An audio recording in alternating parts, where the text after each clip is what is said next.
de Jésus-Christ selon saint Matthieu. Quelques jours avant la fête de la Pâque, Jésus et ses disciples approchant de Jérusalem arrivèrent à Bethphagée, sur les pentes du mont des Oliviers.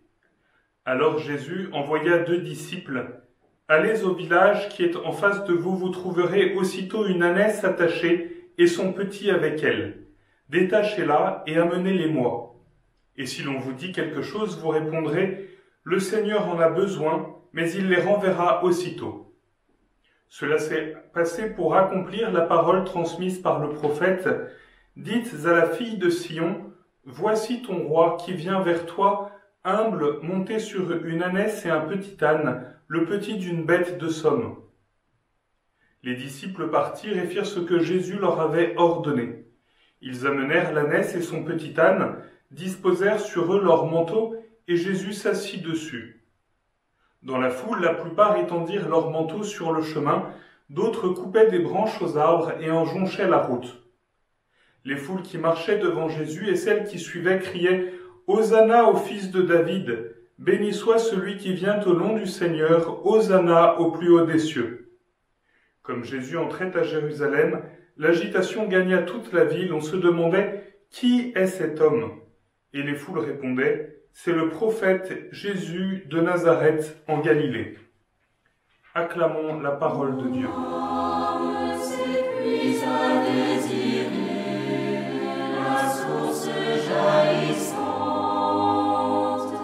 Ça y est, depuis hier, les vacances scolaires sont commencées, des vacances peu ordinaires puisque nous sommes toujours confinés, nous luttons toujours contre le virus et nous portons toujours dans nos prières les malades et les soignants. Mais ce sont tout de même les vacances scolaires et après 3 semaines éprouvantes pour beaucoup de familles, il s'agit de changer un peu notre rythme et notre organisation.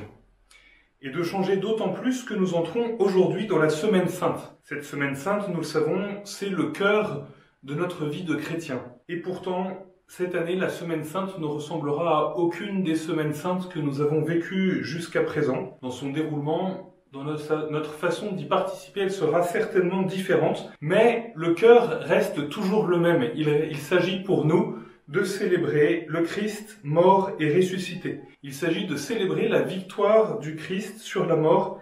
Il s'agit de nous rappeler que par la croix, dans les croix, le Christ nous donne la vie. Chers amis, nous n'avons pas choisi le dépouillement et la pauvreté des moyens que nous avons pour entrer dans cette semaine. Nous n'avons certainement pas choisi de devoir rester chez nous chaque jour. Alors, nous pouvons être pris par 2 tentations.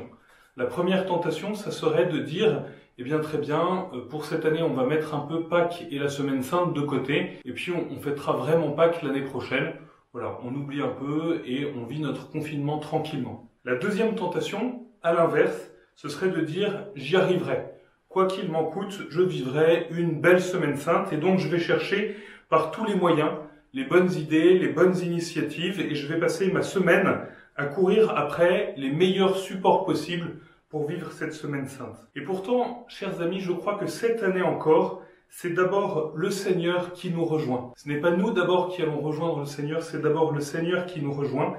Et je crois que comme toujours, il nous rejoint là où nous sommes, avec les moyens qu'il nous a donnés. Et je crois qu'en acceptant cette pauvreté des moyens, eh bien nous préparons déjà nos cœurs à le suivre dans son dépouillement, à le suivre dans son abaissement. Je crois qu'en acceptant cette pauvreté des moyens, nous nous préparons à le suivre pour passer avec lui de la mort à la vie. Alors, concrètement, comment accepter de vivre cette simplicité des moyens, cette pauvreté des moyens?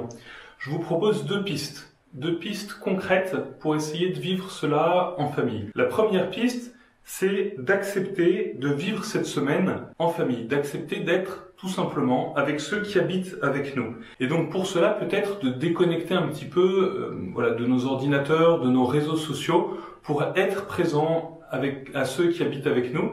Et peut-être que nous pourrons commencer en choisissant dès aujourd'hui les temps de prière que nous donnerons, les temps d'office, les choses que nous suivrons, et puis comme ça nous pourrons les vivre paisiblement ensemble pendant la semaine. Donc accepter de vivre avec ceux qui habitent avec nous. La deuxième chose, c'est d'accepter de vivre cette semaine avec les moyens du bord. C'est ici, à la maison, que nous pourrons poser des gestes pour vivre chaque jour cette semaine sainte. Nous ne pourrons pas poser les gestes que la liturgie nous propose habituellement, mais nous pourrons choisir de poser des gestes tout simplement à la maison. Et nous pouvons commencer aujourd'hui.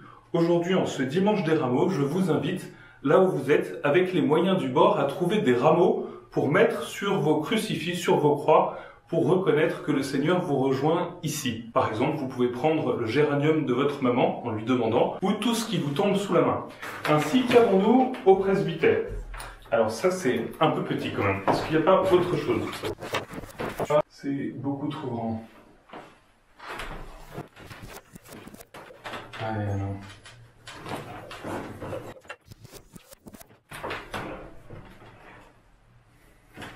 Bonne semaine sainte à tous.